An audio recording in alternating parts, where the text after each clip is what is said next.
नमस्कार दर्शकों, बात आज की चैनल में आपका स्वागत है। मैं हूं पारुल शर्मा और पेश है आज की सच्ची बात पक्की बात।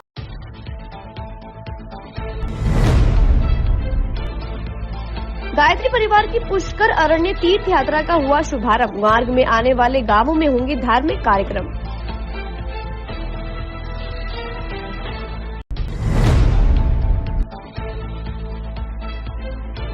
विदेशी महिला से दोस्ती कर रेप करने का आरोपी वकील गिरफ्तार। गन शॉट में हो गया था जख्मी।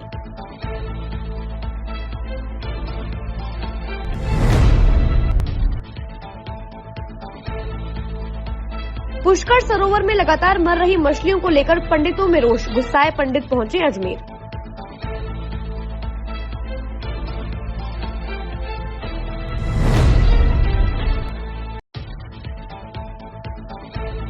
ब्यावर में पत्रकार के साथ कोचिंग सेंटर संचालक द्वारा अभद्र व्यवहार। नाराज पत्रकारों ने दिया ज्ञापन।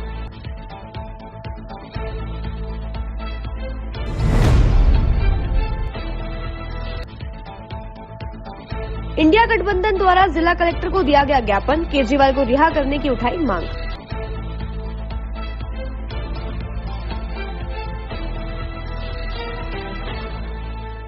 के लिए ऐसा स्कूल तलाश रहा हूं जहां बच्चा स्टडी करे और साथ में उसे सभी स्पोर्ट्स फैसिलिटीज भी मिले। अपने बच्चे के लिए सतगुरु इंटरनेशनल स्कूल चुनो। स्टडी के साथ साथ यहां इवनिंग में नेशनल लेवल के कोचेज द्वारा swimming, badminton, lawn tennis, table tennis, basketball जैसे स्पोर्ट्स की ट्रेनिंग दी जाती है। अरे वाह! सतगुरु इंटरनेशनल स्कूल, पृथ्वीराज नगर, ऑपोजिट ए ब्लॉक, पंचशील, अजमेर।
सर्किट मामू नहीं बनने का, रेडीनेट फाइबर लगाने का। इंटरनेट बोले तो रेडीनेट फाइबर नेट। डिटेल्स के लिए 7412001234 पे कॉल लगाने का। सही है भाई। इंटरनेट बोले तो रेडीनेट फाइबर। अब शुरू करते हैं बातों का बेहतरीन सफर। सरकार प्रदेश के सभी पौराणिक और धार्मिक स्थलों के विकास के प्रति कटिबद्ध है और पुष्कर तीर्थ और उसकी 24 कोसी परिक्रमा का सर्वांगीण विकास किया जाएगा। यह बात आज राजस्थान धरोहर संरक्षण और प्रोन्नति प्राधिकरण के अध्यक्ष ओंकार सिंह लखावत ने पुष्कर से शुरू हुई गायत्री परिवार की 12वीं पुष्कर अरण्य तीर्थ प्रदक्षिणा के शुभारंभ के अवसर पर कही। इससे पहले धरोहर प्राधिकरण के अध्यक्ष ओंकार सिंह लखावत, देव नारायण बोर्ड के अध्यक्ष ओम प्रकाश भराणा, पालिका अध्यक्ष कमल पाठक, सामाजिक कार्यकर्ता अरुण पाराशर, शांति कुंज हरिद्वार के प्रतिनिधियों ने गायत्री शक्ति पीठ पर परिक्रमा के लिए तैयार विशेष रथ की पूजा अर्चना कर यात्रा का शुभारंभ किया।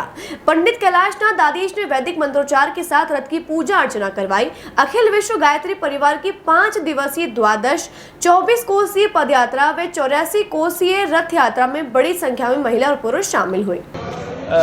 आज जो गायत्री परिवार की ओर से 24 कोसी परिक्रमा प्रारंभ हो रही है, ये एक सौभाग्य का विषय है कि गायत्री परिवार पिछले विगत कई वर्षों से ये परिक्रमा इस मार्ग पर करती है। यहाँ के विकास की कुछ बात कही गई है, अब 24 कोसी परिक्रमा के मार्ग की बात हुई है। निश्चित रूप से हम इस वर्ष जैसे बड़े 84 कोस पे काम कर रहे हैं, महाराणा प्रताप सर्किट पे काम कर रहे हैं, प्रमुख 6 बड़े मंदिर हैं उनको विकसित करने की बात कर रहे हैं, मीराबाई पे काम कर रहे हैं, चालकना पे कर रहे हैं, वहाँ बैणेश्वर धाम के अंदर काम करने की योजना बन रही है। तो इसी दृष्टि से हम इस 24 कोसी परिक्रमा और पुष्कर के विकास के बारे में सरकार के सामने विचाराधीन है।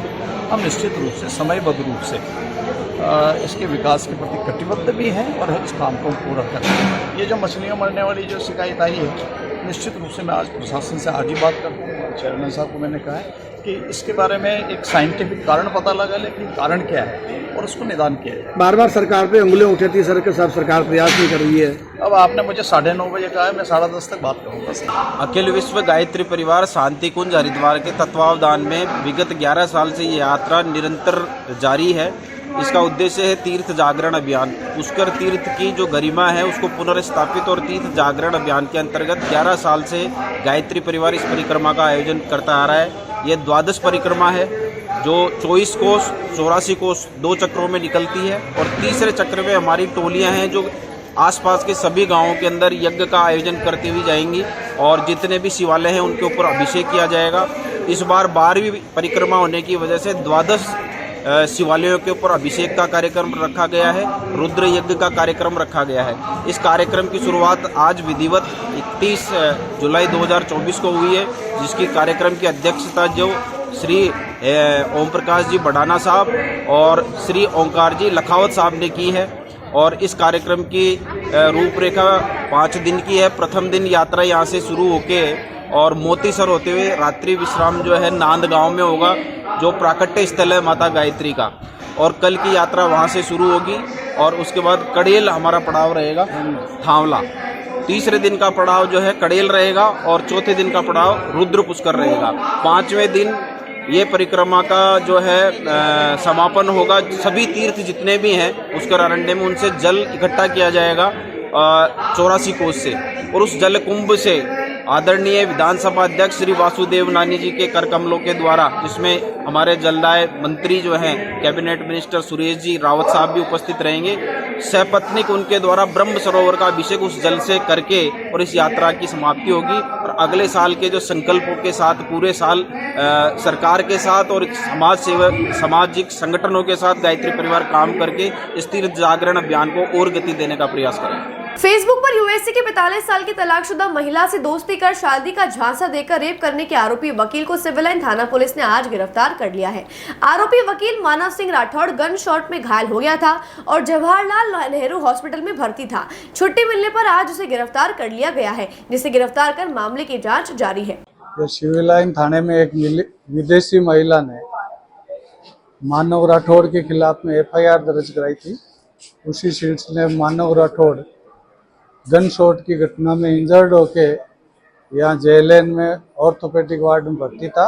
आज यहाँ से उसको छुट्टी मिल गई है, जिसको अभी अरेस्ट किया जाकर आगे अनुसंधान इससे किया जा रहा है। इसके बयान अब लिए जाएंगे और जो भी अनुसंधान से संबंधित बिंदु है उसके बारे में पूछताछ की जाएगी।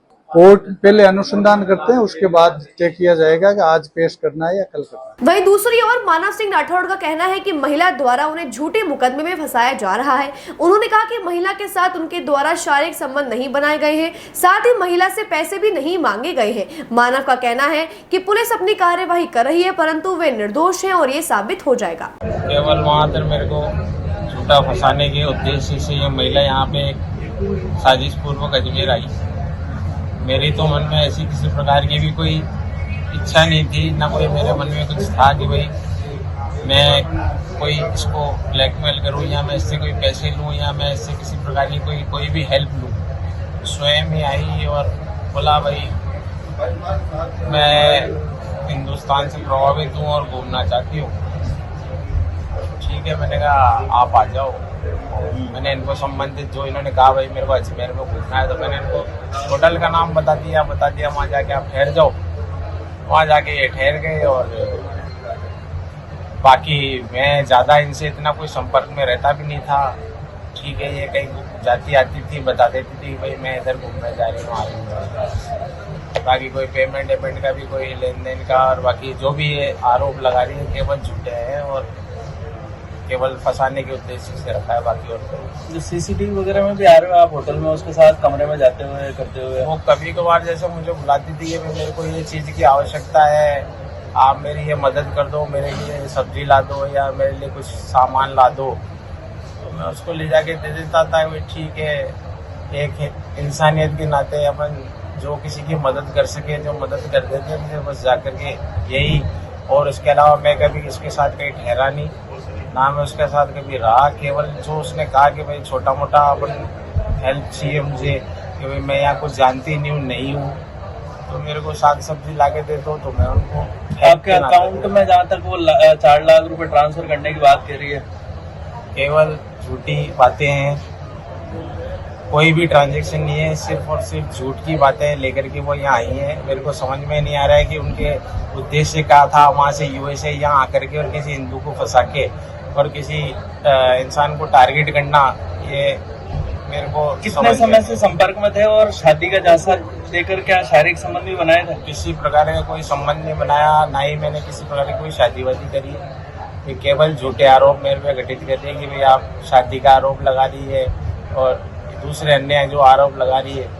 ऐसा कोई भी मेरे साथ, मैंने उसके साथ कोई कृत्य कारित नहीं किया है। सिर्फ और सिर्फ झूठ की बुनियाद पे इतना बड़ा कंप्लेंट लेकर के आई है और उसको इतनी लंबी चौड़ी और वो सोशल मीडिया द्वारा और एनजीओ द्वारा सपोर्ट दिया जा रहा है, जो कि मेरी छवि को धूमिल कर रहा है। मेरे द्वारा किसी भी प्रकार का कोई भी कृत्य नहीं किया गया। इस घटनाक्रम के जस्ट बाद जो ये फायरिंग की घटना हुई, इसको लेके क्या कहेंगे? ये तो सर एक नॉर्मल इंसिडेंट था। मैं मेरे फ्रेंड के घर पे था और वहाँ पे हम लोग बंदूक की सफाई कर रहे थे और कोइंसिडेंटली बंदूक लोड होकर के और फायर हो गई, जिससे मेरे जांघ पे और इन पे हाथ पे लग गई। बाकी इसका उस घटना से किसी प्रकार का कोई ना तो लिंक है ना कोई संबंध है। मेरे को किसी प्रकार का जब डर ही नहीं है, मैंने कोई गलत कृत्य किया ही नहीं, तो मैं क्यों डरूंगा और किसी प्रकार से कोई मेरे पे क्यों हमला करेगा। मैं स्वयं, मुझे पता है कि भाई हम तो केवल मात्र घूमने के उद्देश्य से वहाँ पे गए थे मित्र के वहाँ पे, और क्योंकि मित्र है, मित्र की यहाँ अनजान रहती है, तो केवल उसी उद्देश्य से गए थे, बाकी और कोई उद्देश्य नहीं। इस मुकदमे में अब पुलिस अरेस्ट कर रही है आपको, क्या कहेंगे? पुलिस की प्रक्रिया है जो तो पुलिस करेगी, उनको करने दे। मुझे पता है कि मैं सही हूँ, सच्चा हूँ, तो मेरे को किसी प्रकार का कोई डर नहीं है। बाकी पुलिस की जो प्रक्रिया है पुलिस को अपनानी पड़ेगी और पुलिस करे कार्रवाई, जो करना चाहे वो कर सकती है। बाकी मेरे को पता है कि मैं सही हूँ, तो आगे जाकर के मेरे को पूरा 100% है कि भाई मैं बरी होऊंगा, या जो भी कोई कहानी होगी आगे की आगे डिसाइड होगी वो तो। बाकी मेरे द्वारा ये है कि मैंने कोई गलत कृत्य नहीं किया है, केवल झूठा फंसाया गया। नाम बता दो अपना। मानव राठौर। पुष्कर सरोवरों में लगातार मर रही मछलियों में गंदगी से परेशान होकर आज सभी पुष्कर पुरोहित एकजुट होकर जिला कलेक्ट्रेट कार्यालय पहुंचे और मांग की गई कि इस मामले को तुरंत संज्ञान में लेकर पुष्कर सरोवर की साफ सफाई पर ध्यान दिया जाए। पूजा अर्चना करने आते हैं, पितरों का तर्पण करने आते हैं, तो लेकिन पुष्कर सरोवर का जो जल है वो प्रदूषण के कारण से थोड़ा अभी गाढ़ा हो रखा है। गाढ़ा होने के कारण से हजारों की तादाद में मछलियाँ पिछले 1 महीने से निरंतर मर रही थी। उससे धार्मिक श्रद्धालुओं की आस्था को ठेस पहुँच रही थी। प्रशासन अपने वैकल्पिक उपायों से उनको ठीक करने के प्रयास कर रहा था, लेकिन जो उपाय हैं वो अपर्याप्त हैं। तो हमने जब स्थितियाँ ज़्यादा विकट और भयानक स्थिति में पहुंच रही है कि वहाँ खड़ा रहना और दुर्गंध की स्थिति इतनी कि वहाँ आप खड़े नहीं रह सकते, तो अभी जो चल रहा है वहाँ मेला श्रावण का और कावड़ी आ रहे हैं, तो दुर्गंध इतनी है कि वहाँ की स्थिति ज़्यादा बिगड़ी। तो हमें भी सोचना पड़ा कि इसके लिए हम जब तक प्रशासन के साथ दबाव नहीं बनाएंगे सरकार के साथ, तब तक इसके स्थायी समाधान की। पुष्कर सरोवर एक मात्र छोटा सा सरोवर है जो आस्था का सरोवर पर, लेकिन इसमें निर्मल जल हमेशा बना रहे, इसके लिए हमने दबाव बना बनाने के लिए, चाहे ये समस्या जो हमारी निरंतर चल रही है, उसके लिए आज हमने जिला प्रशासन को यहाँ आके अपनी सारी बातें विस्तार से बताई है कि इस सरोवर में एक तो बीसलपुर का पानी जो लाइन डली हुई है उससे वो छोड़ा जाए, दूसरा जो सरोवर में अनाज डाला जा रहा है, खाद्य सामग्री डाली जा रही है, उस पर रोक लगाई जाए, और जो पुष्कर सरोवर के पीछे कृषि भूमि में अकृषि कार्य करके जो होटलें बना के लोग अपना गंदा पानी पुष्कर सरोवर में डाल रहे हैं, उसको रोका जाना चाहिए। तब जाके पुष्कर का अस्तित्व बचेगा और इसकी अस्मिता बचेगी। यदि पुष्कर नहीं बचेगा तो कुछ नहीं बचेगा। पुष्कर हमारी लाइफ लाइन है तीर्थ पुरोहितों की, पुष्कर के सभी जो दुकानदार हैं वगैरह वगैरह सबकी, तो हमारा सनातन तीर्थ बचे, उसके लिए हम प्रशासन से ये कहने आए कि इसमें हमेशा निर्मल जल रहे। इसके लिए कोई वृहद योजना बनाए कि हमें बाद में भविष्य में कभी भी मछली मरनियों की और ये सरोवर गंदा होने की, प्रदूषित होने की शिकायत ना मिले। बिल्कुल शिकायत करेगा। पुलिस की पूरी टीम लग रही है, प्रशासन पूरी लग रही है, इसकी सख्ती से पालना की जाएगी कि किसी भी प्रकार की खाद्य सामग्री मछलियों के लिए पानी में ना डाला जाए, जिससे उनकी मृत्यु हो रही है। और फाउंटेन्स और लगाए गए हैं ताकि पानी में ऑक्सीजन की मात्रा बढ़े, जिससे कि जो अभी संख्या कम हुई है, लेकिन और ये मछलियों की जो संख्या है वो कम हो जाए, मृतक जो मछली है। मैम कारण क्या है? मतलब कारण यही है, एक तो बारिश नहीं आई है, तो पानी का टेम्परेचर ज़्यादा है और ऑक्सीजन का लेवल कम हो गया है, और उसके अलावा ये जो पॉल्यूशन हो जाता है, हम खाने की सामग्री डाल देते हैं, पॉलीथीन डालते हैं, तो इन सब की सख्ती से पालना की जाएगी और स्वच्छ पानी उसमें डाला जाए। इसके लिए ट्यूबवेल चालू किए गए, फाउंटेन्स लगाए गए हैं, चूना डाला जा रहा है, और जैसे बारिश आएगी, फ्रेश वाटर आएगा तो स्थिति नॉर्मल हो जाएगी। Thank you. पुरोहित संघ के अध्यक्ष माननीय पुष्कर नारायण जी के सानिध्य में तीर्थ पुरोहित पुष्कर सरोवर की चिंता को लेकर धरना प्रदर्शन कर रहे थे। तीर्थ का सरोवर का जल बहुत ही दूषित होने से हजारों मछलियां रोज मर रही, पानी पूरी तरह से दूषित हो गया। धरना प्रदर्शन चल रहा था। कलेक्टर साहब के आग्रह पे आज हम सब अजमेर आए और तीर्थ की भावना से उनको अवगत करवाया, और अल्टीमेटम 7 दिन का दिया गया है कि 7 दिन के अंदर यदि आने वाले 7 दिनों में पुख्ता प्रबंध नहीं किए गए तो फिर से दोबारा तीर्थ पुरोहित संघ और पुष्कर के नगरवासी सड़क पे उतरेंगे। 7 दिन के अंदर अगर माकूल इंतजाम तीर्थ के लिए प्रशासन करता है तो ठीक है, अन्यथा 7 दिन बाद पुनः धरातल पे तीर्थ पुरोहित संघ और तीर्थ पुरोहित उतरेंगे। जय पुष्कर राज की। हाँ, धरना समाप्त कर दिया जी। अभी कलेक्टर साहब से बात हुई थी। कलेक्टर साहब ने कहा कि ये सब विकल्प की सुविधा हम कर देंगे, आपको कोई चिंता नहीं करो, सब काम सफल होगा। ये मछलियों का जो मरना है, हर साल मरती है, पानी के कम होने के कारण से मछली मर गई है क्या। तो कलेक्टर मैडम ने हमको आश्वासन दिया है कि सब काम अच्छा होगा। मैडम ने आपको आश्वासन दिया है तो हमको तो मानना पड़ेगा। जहां एक तरफ दिल्ली में कोचिंग सेंटर की अव्यवस्थाओं के कारण 3 छात्रों की दर्दनाक मौत चर्चे में है, वहीं ब्यावर जिले से एक और मामला सामने आया जहां साइंस एकेडमी कोचिंग सेंटर के संस्थापक द्वारा मीडिया से बदतमीजी की गई, जिसके बाद जिला पत्रकार संघ ब्यावर ने जिला कलेक्टर को ज्ञापन सौंपा है। ब्यावर शहर में रिपोर्टिंग के दौरान एक इलेक्ट्रॉनिक मीडिया के रिपोर्टर के साथ साइंस एकेडमी कोचिंग संचालक द्वारा अभद्र व्यवहार करने का मामला सामने आया है। रिपोर्टिंग के दौरान कोचिंग संचालक ने रिपोर्टर के साथ अभद्र व्यवहार तो किया ही, साथ ही उसे जान से मारने की धमकी तक दे डाली। मामले में कोचिंग संचालक के खिलाफ सख्त कार्यवाही की मांग को लेकर आज जिला पत्रकार संघ ने जिला कलेक्टर उत्सव कौशल को ज्ञापन दिया है। जिला कलेक्टर को दिए गए ज्ञापन में संघ पदाधिकारियों तथा सदस्यों ने उन्हें घटनाक्रम से अवगत कराते हुए बताया कि उक्त कोचिंग सेंटर बिना फायर एनओसी के चल रहा है। ज्ञापन देने वालों में संघ संरक्षक गोविंद शर्मा, जिला अध्यक्ष किशन लाल नटराज सहित समस्त पत्रकार बंधु शामिल रहे।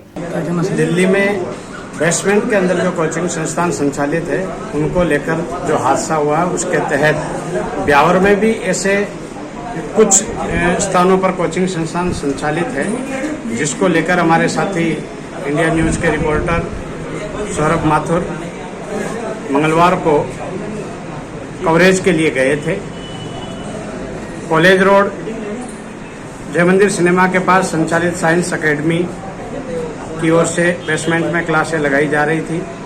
कवरेज के दौरान जब सौरभ माथुर ने कुछ जानकारी चाहिए तो वहां मौजूद संचालक पवन रावत की ओर से उनके साथ अभद्रता की गई, फर्जी मुकदमे में झूठा फंसाने का उन्हें धमकी दी गई और कई तरह की टिप्पणियां की गई है जो कि गलत है। क्योंकि मीडिया का जो कार्य है वो अपने स्तर पर करने के लिए हम अधिकृत हैं, लेकिन इस तरह की धमकियां देना और अभद्रता करना लोकतंत्र के चौथे स्तंभ के खिलाफ है।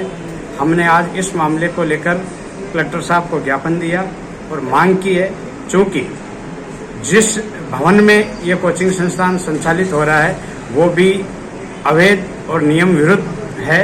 नगर परिषद ने कई बार इनको नोटिस दिया और कार्रवाई के लिए निर्देशित किया, लेकिन आज भी उक्त भवन में उक्त संस्थान संचालित है।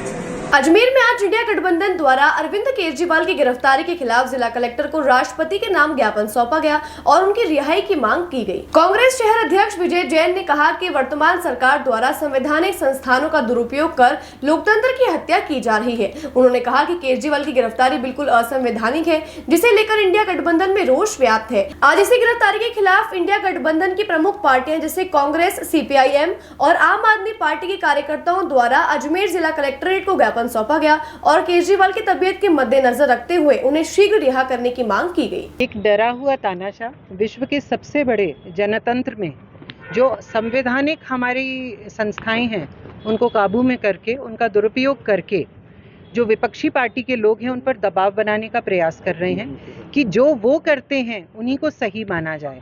इसी कड़ी के अंदर आम आदमी पार्टी के राष्ट्रीय संयोजक श्री अरविंद केजरीवाल जी, जो कि दिल्ली के मुख्यमंत्री भी हैं, उनको इन लोगों ने असंवैधानिक रूप से गिरफ्तार किया हुआ है। जब कोर्ट ने उनको बेल दे दी थी, ईडी से PMLA के अंतर्गत उनके ऊपर कोई केस नहीं बन रहा, कोई पैसे की रिकवरी नहीं हुई है, कोई भी आज तक इनके ऊपर कोई खिलाफ इनके कोई सबूत नहीं आया है, तब भी अगर केंद्र सरकार इस प्रकार से नैतिकता के अभाव में और अमर्यादित आचरण करेगी तो उसका विरोध तो करना ही होगा। इंडिया गठबंधन के हमारे साथी हैं कांग्रेस से और CPIM से और आम आदमी पार्टी के हम लोग हैं।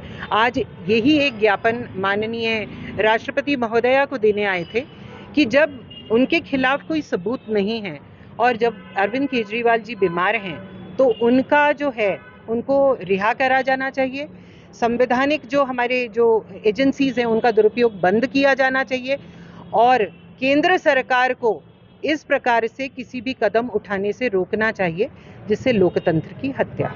हमारे इंडिया गठबंधन के प्रमुख सदस्य और दिल्ली के मुख्यमंत्री अरविंद केजरीवाल जी को जिस तरह एक लंबे समय से उन्हें जेल में पटक रखा है और जेल में बंद करके उनके साथ जो नाजायज़ दबाव बनाया जा रहा है, जो संवैधानिक संस्था है उनका दुरुपयोग किया जा रहा है केंद्र सरकार द्वारा, क्योंकि उन्होंने सच्चाई को उजागर किया या उन्होंने जो है सरकार की उन चीज़ों के खिलाफ बोला जो देश की संपत्ति को खुर्द-बुर्द कर रही थी या देश को लूटने का काम कर रही थी, उनके आवाज़ को दबाने के लिए उनको ये कदम उठाया है। उसके खिलाफ जो है हमने आप पार्टी और हमारी मार्क्सवादी पार्टी के जो हमारे सदस्य हैं उनके साथ मिलकर हमने यहाँ जो है जिलाधीश महोदय को एक महामहिम राष्ट्रपति महोदय के नाम जो है ज्ञापन पत्र सौंपा है कि केंद्र सरकार इस तरह की संसाधनों का दुरुपयोग नहीं करे और उन्हें शीघ्र से शीघ्र उनका केस वापस लेकर उन्हें रिहा किया जाए। तो अभी फ़िलहाल उनका स्वास्थ्य भी ठीक नहीं है और इन सब चीज़ों को नज़रअंदाज करते हुए केंद्र सरकार जो दबाव बना रही है तो उस दबाव को बनाना एक इस देश के अंदर जो हमारा जहाँ प्रजातंत्र है और जहाँ हम हर आदमी को अपनी बात रखने का अधिकार है, उस जगह पे दबाव बना के उनको अगर अभी तक आपने बंद कर रखा है तो वो कारण है कि आपका डर है जो पूरी जनता जान चुकी है। उन्हें शीघ्र जो है उनका केस वापस लेके रिहा किया जाए। बातों को देते हैं एक छोटा सा विराम, जल्दी मिलते हैं एक नए सफर पर। लिए ऐसा स्कूल तलाश रहा हूँ जहाँ बच्चा स्टडी करे और साथ में उसे सभी स्पोर्ट्स फैसिलिटीज भी मिले। अपने बच्चे के लिए सतगुरु इंटरनेशनल स्कूल चुनो। स्टडी के साथ साथ यहाँ इवनिंग में नेशनल लेवल के कोचेज द्वारा swimming, badminton, lawn tennis, table tennis, basketball जैसे स्पोर्ट्स की ट्रेनिंग दी जाती है। अरे वाह! सतगुरु international school, Prithviraj Nagar, opposite A block, Panchsheel, Ajmer.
Circuit, मामू नहीं बनने का, रेडीनेट फाइबर लगाने का, इंटरनेट बोले तो रेडीनेट फाइबर नेट। डिटेल्स के लिए 7412001234 पे कॉल लगाने का। सही है भाई।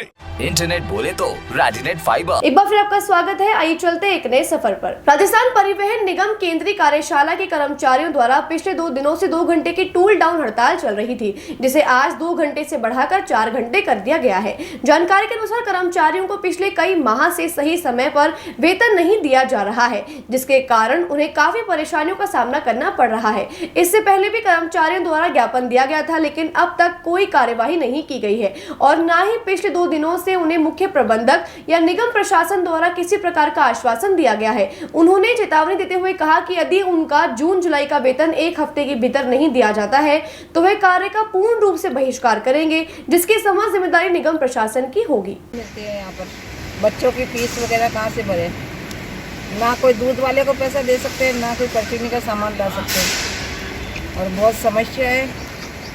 कैसे भी करके पेमेंट तो दी जाए। लोन पे किस्त वगैरह आ रही है, उसको कहाँ से दें।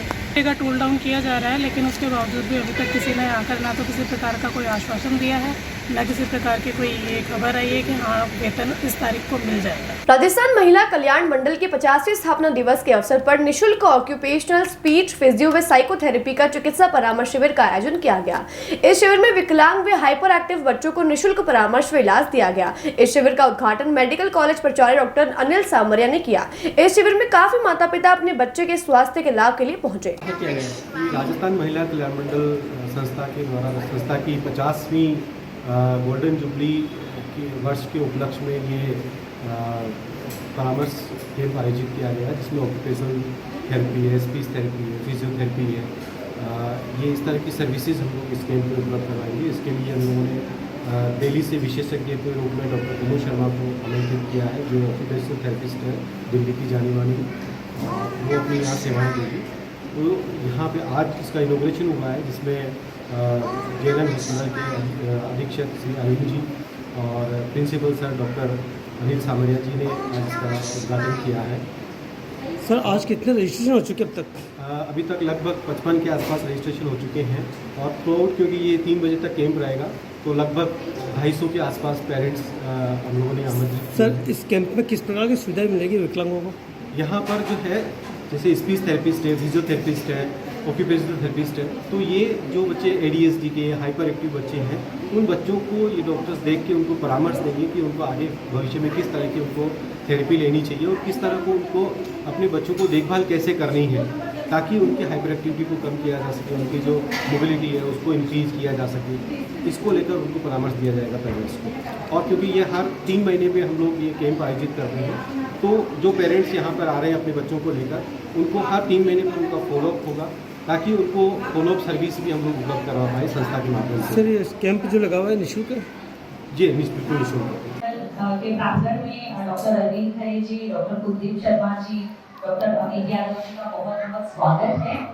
संस्था का ये गोल्डन जुबली ईयर शुरू हुआ है 18 जुलाई को, और क्योंकि 18 जुलाई 1975 को जब बाढ़ आई थी तब संस्था की शुरुआत हुई थी और आज हम लोग 50वें साल में पदार्पण कर रहे हैं। और इसका मुख्य उद्देश्य ये है कि ये पूरा साल जब हम लोग सेलिब्रेट करने वाले हैं, इसमें मुख्य रूप से जो संस्था की विभिन्न गतिविधियां हैं उनको और जोर से हम लोग समाज तक पहुंचाने की कोशिश करेंगे। और रिहैबिलिटेशन और डिसेबिलिटी एंड इंक्लूजन को जो संस्था का काम है, लगभग 35 वर्षों से संस्था राजस्थान में काम कर रही है और टॉप 10 ऑर्गेनाइजेशन में संस्था का नाम है जो डिसेबिलिटी एंड इंक्लूजन को प्रमोट करता है भारत में, और एक रूरल बेस्ड ऑर्गेनाइजेशन ये कार्य कर रही है।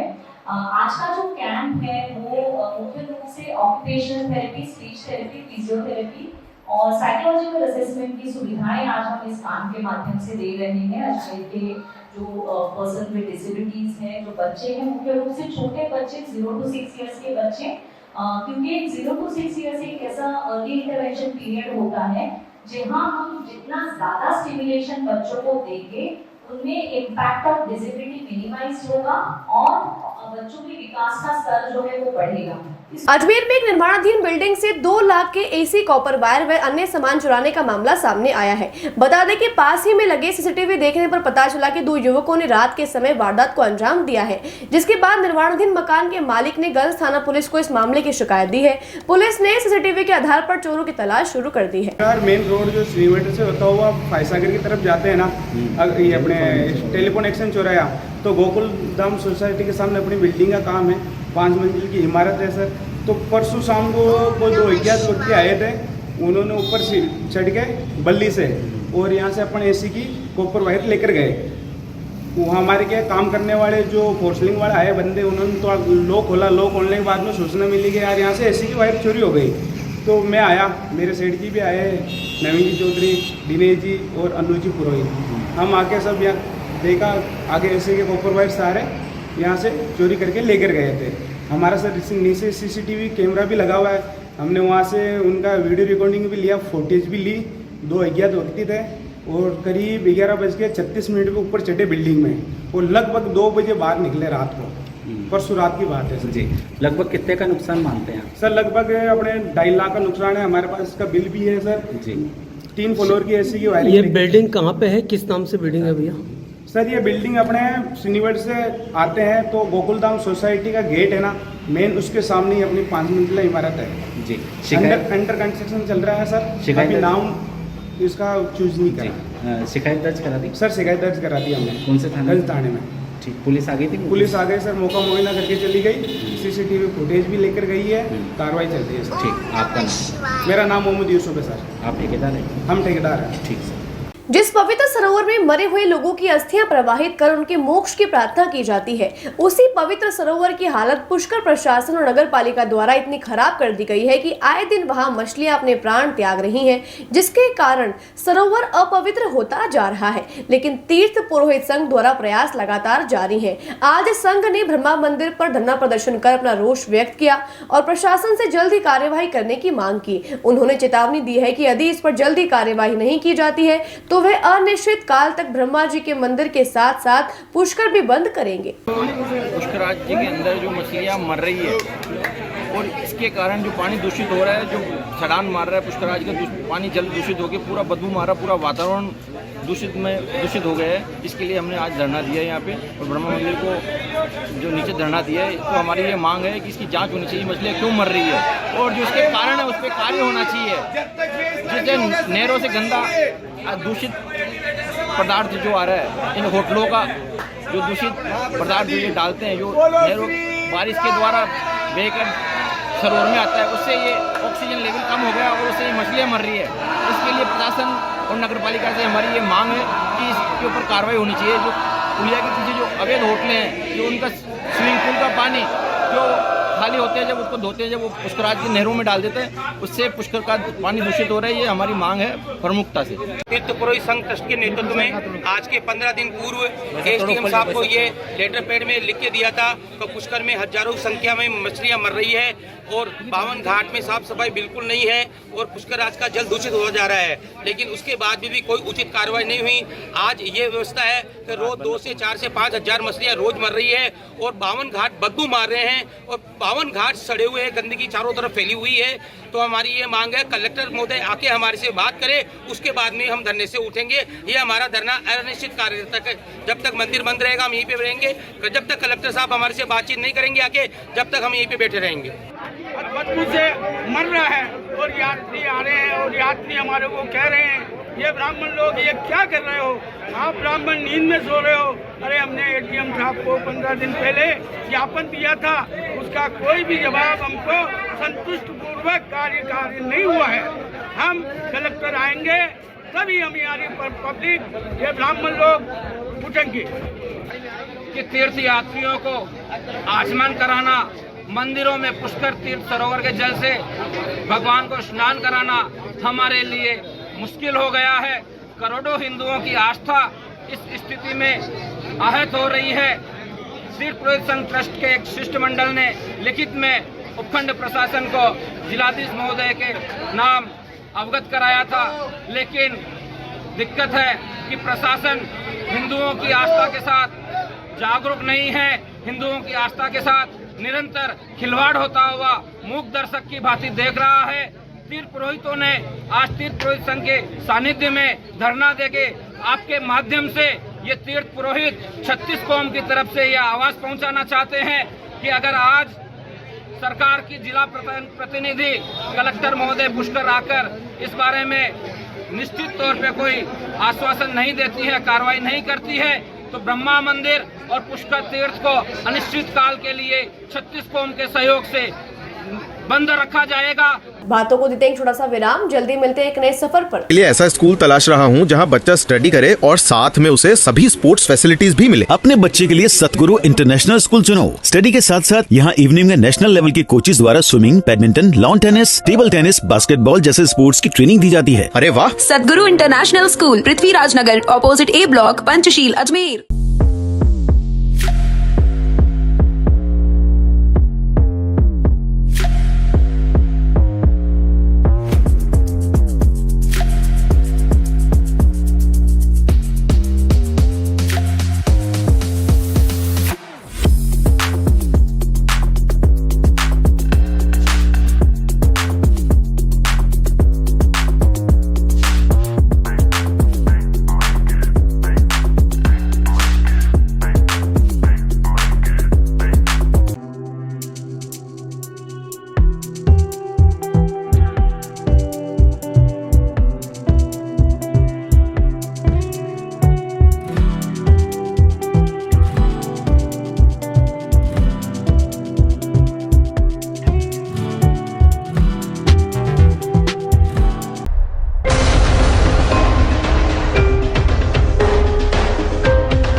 ये सर्किट मामू नहीं बनने का, रेडीनेट फाइबर लगाने का। इंटरनेट बोले तो रेडीनेट फाइबर नेट। डिटेल्स के लिए 7412001234 पे कॉल लगाने का। सही है भाई।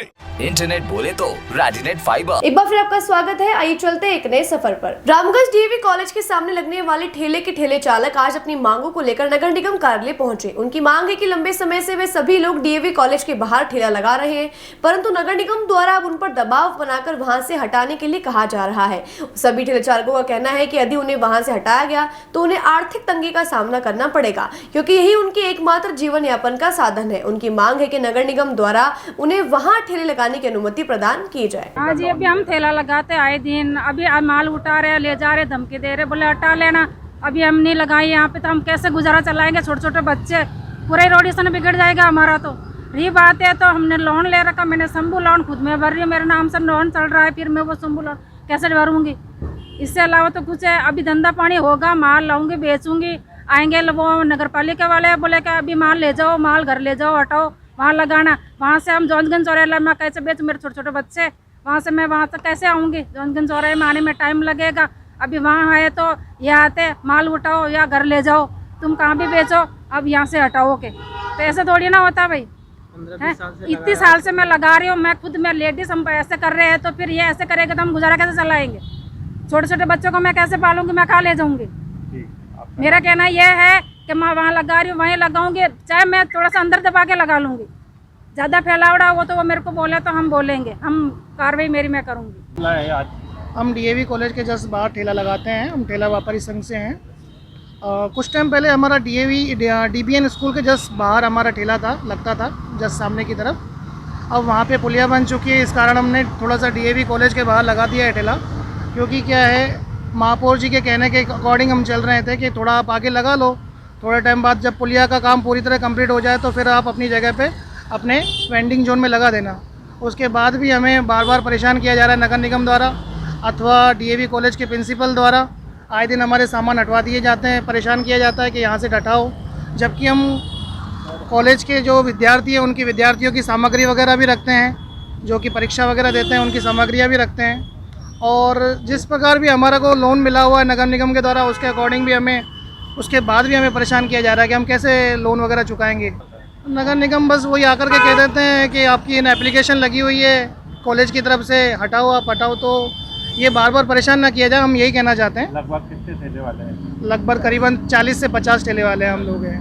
तो हम यही कहना चाह रहे हैं कि आए दिन हमें परेशान ना किया जाए, जब तक ये पुलिया बन जाए, हमारा वेंडिंग जोन तैयार नहीं हो जाता, हमें परेशान ना किया जाए। आज आगरा के गणेश मार्केट से चोरी की वारदात सामने आई, जहां 2 दुकानों के ताले तोड़कर चोरी की वारदात को अंजाम दिया गया। बता दें, चोर चोरी की वारदात को अंजाम देने के बाद वहां से सीसीटीवी कैमरे सहित डीवीआर लेकर फरार हो गए। वहीं दोनों दुकानों में गल्ले तोड़कर वहां से नकदी भी चुरा ली गई है, जिसके बाद दुकान मालिक ने पुलिस थाने में रिपोर्ट दर्ज करवा दी है। पुलिस ने मामला दर्ज कर जाँच शुरू कर दी है। Ganesh market Agra gate police चौकी से 100 मीटर दूरी के ऊपर स्थित है। गणेश मार्केट, वहाँ गणेश मार्केट है, वहाँ श्री महेश ट्रेडर्स और पार्थ रेमेडीज की शॉप है मेडिकल की, वहाँ चोरी हुई है। दोनों दुकानों के गल्ले तोड़े गए हैं, गले में रखा हुआ सामान सारा ले गए हैं। लोगों की स्कीम भी चांदी ले गए हैं। जो माल बिखरा पड़ा हुआ है, माल में से काफ़ी माल लेकर गए हैं। लोगों के स्कीम के डब्बे पड़े हुए थे, वो स्कीम के डब्बे लेकर गए हैं। काफ़ी कुछ सामान यहाँ से चोरी हुआ है। आइडिया तो डीवीआर ले गए, कैमरा तोड़ के ले गए, डीवीआर तोड़ के ले गए, वायर सारे काटे हुए हैं।